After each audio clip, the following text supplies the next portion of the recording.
that was, I think, the first question I ever asked you was, is there a point where you as a stager have too many properties on market and you have to refuse business? No. No. Here's the thing that we do. So we believe firmly in staging. I have yet to be in a house that doesn't require anything. That doesn't mean necessarily anything brought in, but most people, layout needs to be tweaked, etc. I always say we don't live the way that we stage to sell. Yeah. So typically something needs to be done.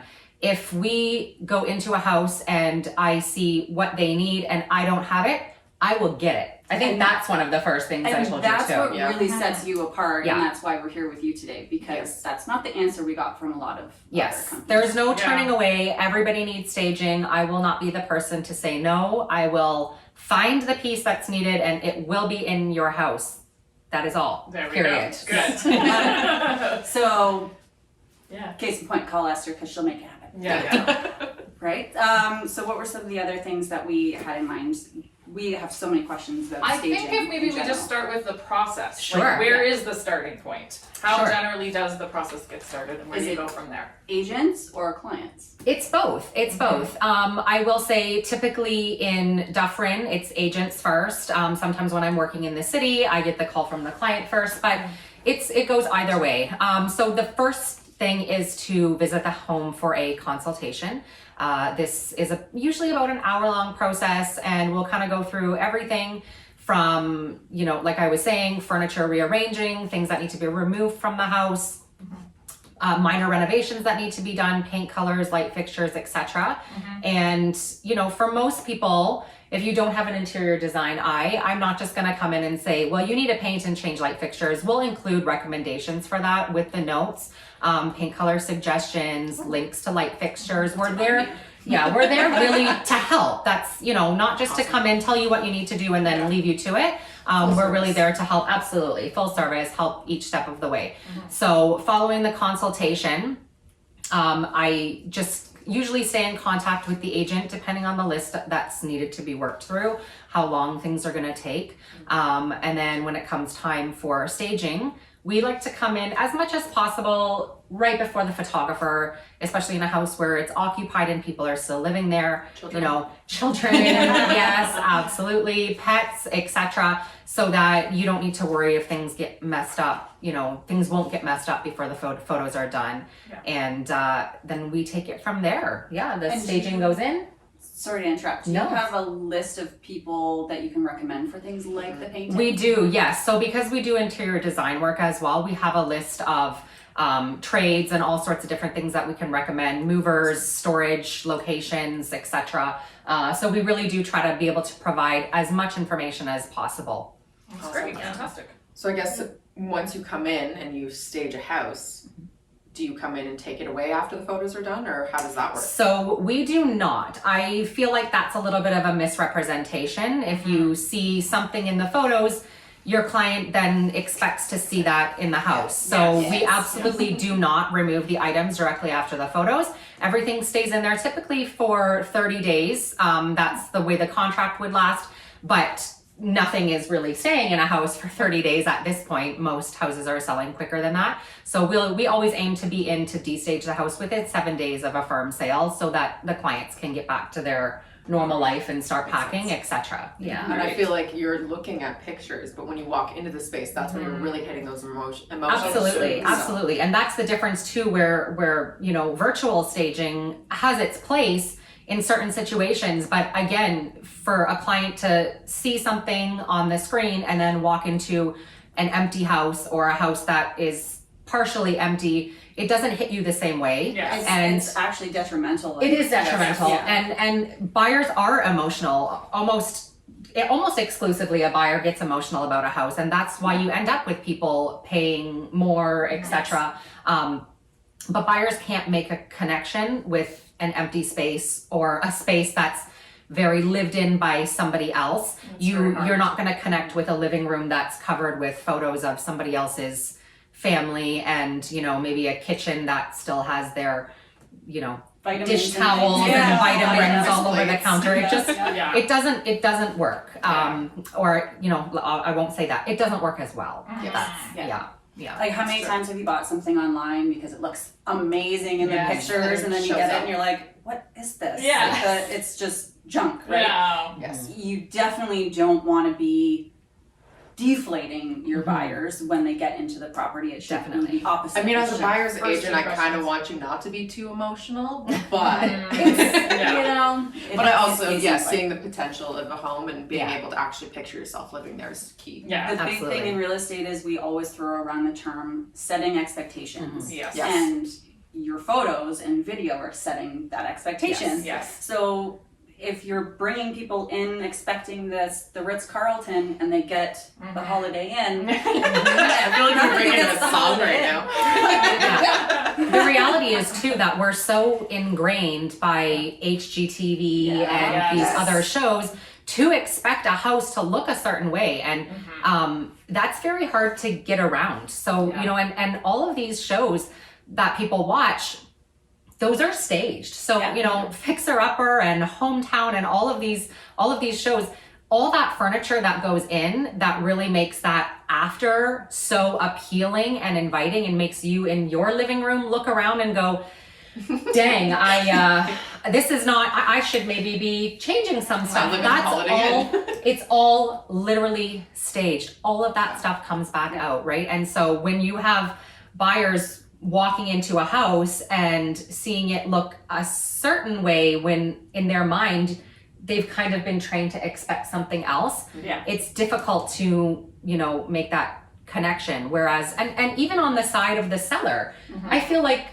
you want to present your house in a certain way so that all these people seeing it are impressed and connected to it and want to buy your house over somebody else's house. Yes. 100%. Yeah. And in the case of vacant properties, showing them how to use a space, especially Absolutely. if it's like an oddly shaped room, or Yeah. I was talking to you about my daughter's room because she has a window on one wall and then a door on every other wall. Yes. So I was kind of lost as far as how to arrange the furniture to make it best suit the space.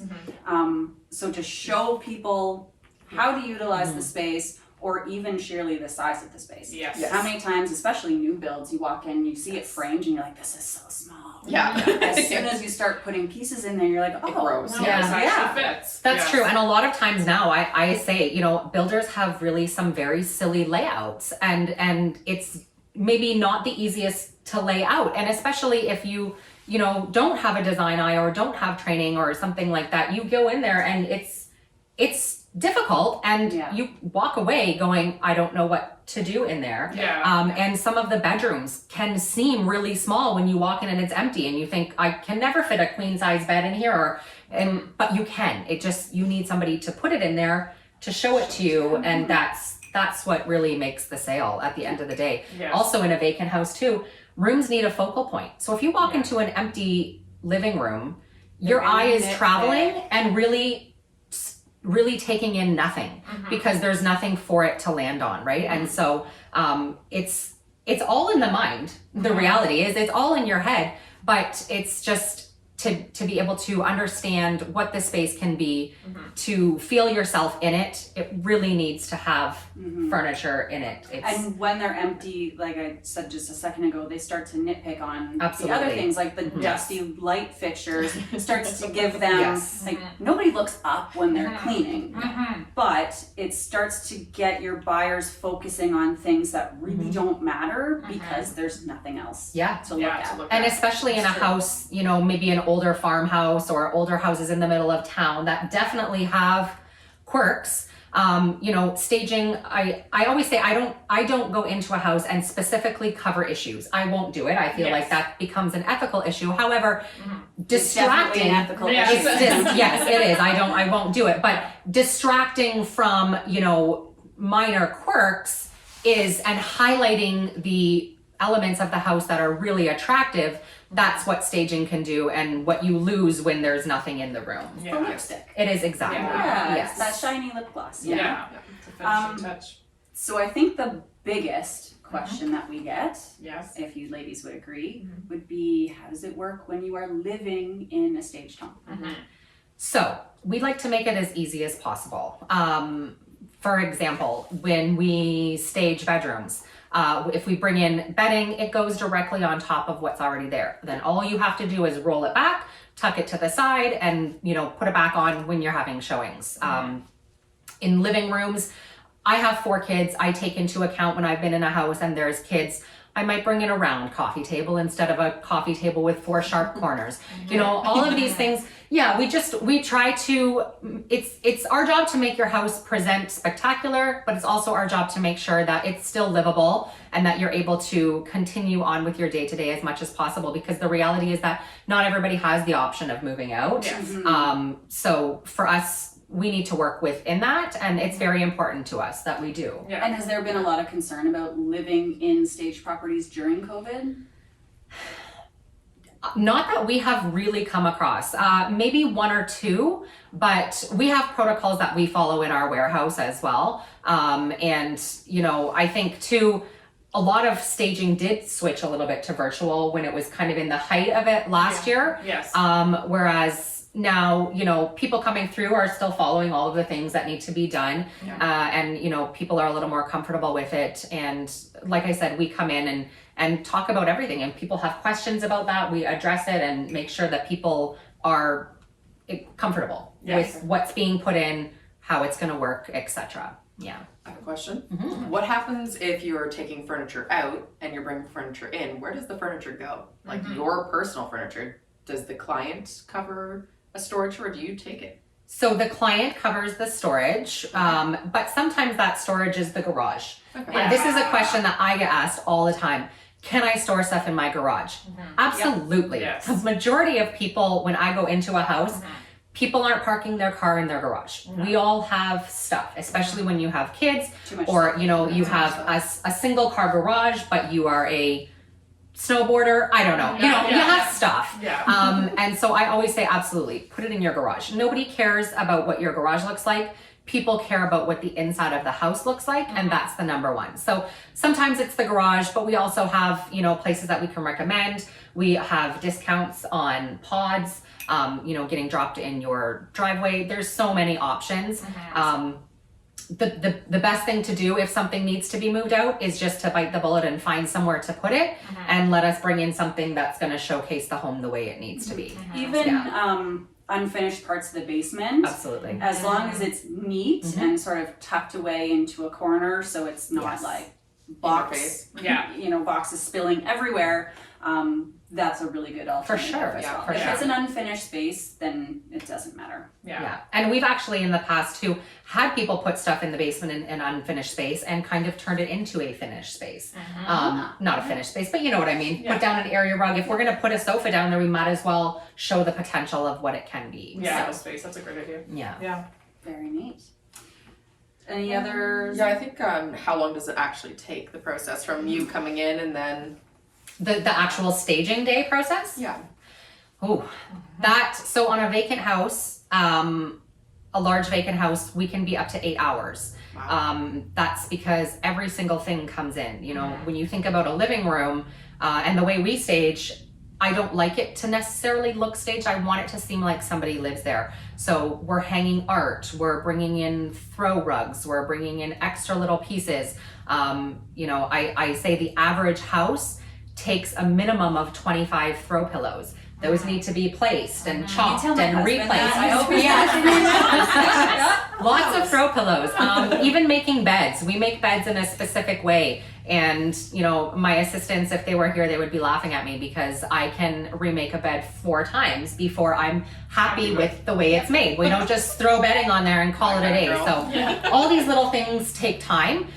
So in a large vacant, about 8 hours. Now, if we're doing, a 1,500 square foot townhouse that's occupied, we'll bring our full team in and we can knock that out in 2.5, 3 hours. So it depends on case by case. If it's a vacant house and we know that nobody's living there, we know that we have a little bit more time to work with. But if we have clients living in the house who need to be back, their kids are coming home from school, etc., we will hustle it on through and make arrangements like that where we can. I guess it also touches on like the different levels of staging. Like you said, a vacant house doing everything Yes. versus, okay, some accessories, maybe talk For a little sure. bit about that. Yeah. Yeah, so each house is different, and in an occupied, we try as much as possible to work with what's there in order, number one, to not disrupt people's life, and number two, to be cost effective. So if your living room has couches that are perfectly fine, we might just suggest, bringing in a rug and adding some throw pillows. Usually art is a necessity because most people hang family photos over art, so that's typical. But we like to use as much as possible, and it's a case by case basis. However, another question that I get asked, I think I was going to be one that you were going to ask me, so I'll just jump to it. Is feel it coming. pricing and packages. Do you have staging packages? I don't offer staging packages because every single house is different. So for me to say, have, package A, which entails such and such and such, I would rather stage your house for your house, not to a package that I've pre-created that can really stage anything. So I like to come in and see what style you're already working with in your house, what your house style is from the exterior. So is this a farmhouse? Is this a mid-century modern? Is this, a townhouse, etc., and stage for that. So that's the reason I don't do packages. Every house has its own set of rules, basically, and even to things like, okay, well, does your house have hardwood, so we need to bring in rugs as opposed to carpet, we don't need rugs. There's just too many variables, and it's really, I don't believe staging is a one size fits all, and so that's why we quote for the house and we stage for the house, not based on a package, not based on what's available in the warehouse, but what's going to look best in your house. And you provide Custom. to the client a list of your recommendations. Yes. But does that mean they have to do everything on the list? No, you can do not one single thing on the list. My job is to come in as a professional, give you the list of what we believe is going to make the biggest difference in the sale of your house, and then it's really up to you how much you want to take from there. A la carte. It's an a la carte, yeah. The more that you take, the more your house is going to look better, the quicker it's potentially going to sell. Yeah. But no, at the end of the day, I do sometimes have clients that push back, and that is exactly what I say. Take what you want to do, don't take any of it. It's completely up to you. But it's my job to come in and say everything that needs to be done. The other thing I don't like to do is go in and just, maybe pick a few things overall when really I believe more needs to be done. Because then at the end of the day, I walk away thinking, I haven't really done my job by trying to, I'll say, lessen the blow for the homeowner. And I think about for myself, I would want to know all of the things that I could possibly do and then, have the choice to what I want, as opposed to somebody leaving things out to, make me spend less money or have to move less things. So, And I think that the key word is that it's a list of recommendations. Yes, absolutely. So, you are building a relationship and a communication. You're For not sure. there to offend people. No. You're there to get their house sold for Yes, top dollar. and it's a fine line to walk, especially Yeah. with people who've lived in their house for a really long time and have accumulated maybe a good chunk of items. And the reality is that when I come in, it's not about your design or your house is ugly. It's not that at all. It's appeasing the masses. Strictly, yes, it's business. It's about appealing to the widest range of buyers possible, and depersonalizing. And that's even for yourself too, because do you want people coming through your house seeing your kids' photos and your personal items and your, maybe wedding paraphernalia? No, not really. I mean, I wouldn't anyway. So it's true. Like the viewing process can feel quite intrusive. It can. Yes. And that kind of helps to absolutely. remove that. It's just as much for the seller as it is for the buyer. Yes. Yeah. So I think I have one more for you. Mhm. This is the big one for me. So everyone loved the blue couch. Oh, The yes. question comes Blue down sofa. to, Oh, I want I love this couch. Yeah. Yes. I found out where it's from too. So can you buy the stuff that you've brought in? So what if you fall in love with it and you're like, I don't want this to leave, can I buy it from you? Do you offer that? I do get this question a lot. My quick answer is no. I know. But hold on, I have a longer answer too. All right. So my longer answer is, as much as possible, I try to share with people where I have bought stuff. So if you have fallen in love with, a particular set of bedding that we brought in, and I can say, oh, you know what, that was from Wayfair, I will actually go back and send you the link. Same thing with sofas, anything like that. One-off pieces are a little more tricky. But down the line, we actually would like to have a system where we can offer clients that ability. So stay tuned to that. Yeah, and I think that would tie into your interior services Absolutely that you it would. offer. Yes. So don't forget too, like we do get asked that a lot.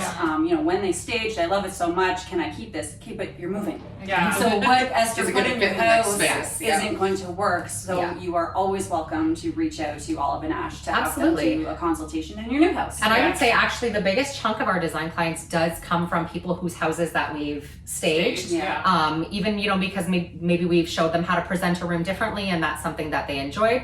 And, we can roll you straight into a design consult in your new house. That's our pleasure. So Sign me up. Yes. FYI, we're spending some money. So I think that wraps up our questions. Yeah, I think so. Did Perfect. you have anything else you felt we didn't touch on that you think is super important for people to know? no, I think you guys got it. I think the main thing just to take away is that nailed it. Is that staging, it's not scary. I think people have misconceptions about what exactly it is, about what it costs. And so to that, I would say, if your agent is offering it, that's fantastic. Ask them about it. Ask whoever they're using, just find out more about it. It's important. And I like to, as much as possible, educate people on it, because it just does make such a big difference. So, reach out to your agent, reach out to a stager, feel free to contact me. I'm happy to answer any questions.